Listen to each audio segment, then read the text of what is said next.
ঢালিউডের জনপ্রিয় চিত্রনায়িকা মাহিয়া মাহি বর্তমানে তিনি যুক্তরাষ্ট্রে অবস্থান করছেন। এরই মধ্যে হঠাৎ করে মাহিকে নিয়ে একটি সংবাদ সোশ্যাল মিডিয়ায় ভাইরাল হয়। সম্প্রতি বাংলাদেশি অভিনেত্রী মাহিয়া মাহির ঝুলন্ত মরদেহ উদ্ধার শীর্ষক দাবিতে কিছু পোস্ট সামাজিক যোগাযোগ মাধ্যমে ছড়িয়ে পড়ে। বান্ডেল থাকলে প্রতি সেনমানিতে টাকা বাঁচবে। বিকাশ সেনমানি বান্ডেল কিনে জিতুন প্রতি লেনদেনে।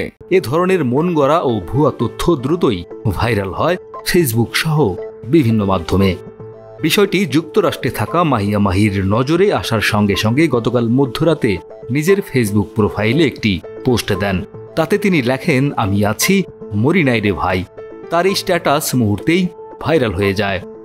প্রায় 1 বছর হলো মাহিকে আর বড় পর্দায় দেখা যাচ্ছে না। ব্যক্তিগত জীবন ও নতুন পরিবেশে খাপ খাইয়ে নেওয়ার কারণে খানিকটা অন্তরালেই রয়েছেন তিনি।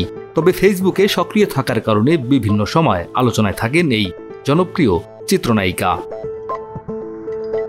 গুজবের বিরুদ্ধে সরাসরি মুখ খুলে মাহি স্পষ্টভাবে জানিয়ে দিলেন তিনি সুস্থ আছেন এবং এমন বিভ্রান্তিকর খবর যেন কেউ বিশ্বাস না করেন।